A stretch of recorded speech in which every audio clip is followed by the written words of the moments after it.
Alright. What's going on out there, YouTube? This is SEL0320. I'm back for a brand new movie review. This movie review is actually on the Pitch Perfect 2, y'all. So you got the same original cast of girls, and this is a non-spoiler review, by the way. And this is totally on the whim because currently, as you can see, I'm at Virginia Beach right now. I thought it would be a really good time to actually do a non-spoiler review and then do a spoiler review with Joe. This movie was really interesting. It was very funny. It had a lot of people that featured that I didn't expect, like the Germans. The German acapella group that came from, derived from two people from major YouTube channels.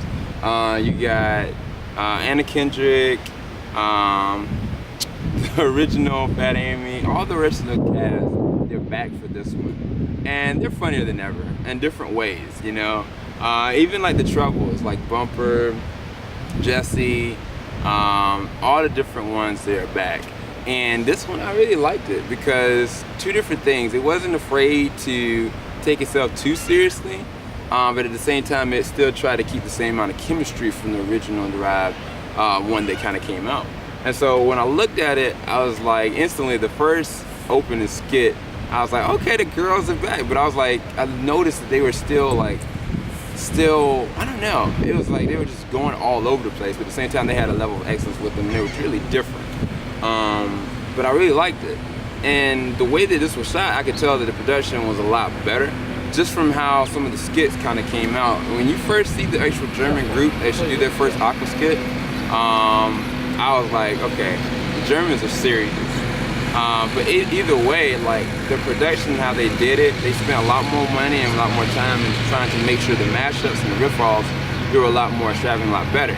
Now that doesn't necessarily mean they weren't more campy-ish and like more, in my opinion, like girl-centered. Because a lot of the jokes they came across to me, like, wow, I could laugh at this once, but then after a little bit, I was like, why am I laughing? This is not the natural chemistry from the first one. It was just like everybody could really look at it like, man, this is freaking hilarious.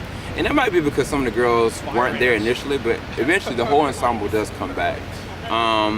I think that as far as the music is concerned, the music was really good. I actually liked the fact that they had a lot more different music. They didn't try to pull from anything from before, but at the same time, they try to make this one their own, you know? And there's a new element in this one, where you've got the girl from True Grit. She's actually one of the new Bellas, and like she has a different presence to it because her character is really goofy, but she's really talented, and then she's really inspired, and at the same time, like she helps out Becca in a different kind of way, because Becca in this point in this movie, she's reached the precipice in her life where she's a senior, and at the same time she's coming to avenue of actually doing like more production on a long-term basis. And so it adds for different elements that I didn't expect, you know? And I think that adding the person from Key and Peele, Key, he added a whole different level of funny to me. If he hadn't have been in it, I don't think I would have enjoyed the movie as much.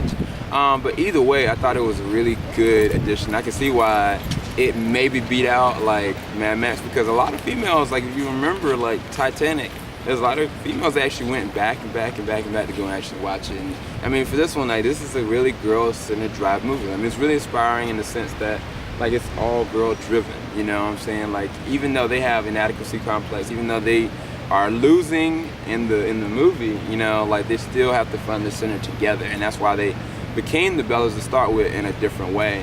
And this was kind of like a legacy to that. So if, like I said, like this, I'm going just off off key, and actually, like I said, I enjoyed it. If I had to give it a rating, I'd give it an 8 out of 10, only because I don't think it was better than the first one, but I feel like it went into different levels than the first one on a production level. And I think that they lost out on some of the main chemistry because they didn't concentrate on the Troubles and the Bellas. It was really just centered on the Bellas. And then some of the jokes that kind of came derived from the characters, it's like you got added characters now that are kind of like more stereotypical. And so it kind of like threw off a little bit of the comedy bits, but it didn't mean it didn't take anything from it. So yeah, I actually enjoyed it. If I had to give it a rating, I get an 8 out of 10. The first one I really love, like that has a place near and dear to my heart. And definitely I recommend checking it out. It's definitely worth the watch. I think that, like I said, the acapella moments and the sequences, especially from the Germans, and then actually Pentatonix makes a appearance in this one. Like, if you don't know Pentatonix, read them up. Like, they're one of the best acapella groups in real life. And I was really expecting them to come up, and they actually showed up as a Canada group when they had like the invitationals for the international acapella competition. So it was actually really good. I actually really enjoyed their bit in it. The music, like I said, always good. If the music hadn't been like crisp in this one, I wouldn't enjoy it. But like I said, this is all this rating is based off of, not being this as a whole. Like, try to take it as a whole between like Inception Game and all these other different kind of other movies I've seen over the year, then I mean, yeah, it would be ranked a little bit lower. But as far as the comedy ensemble and the musical, I give it an 8 out of 10. Like, I've enjoyed it. Not to say I love musicals. So anyway, hopefully y'all enjoyed my review for this. This is SCL 0320. I'm about to go back, chill on the beach, and enjoy myself. Y'all take care.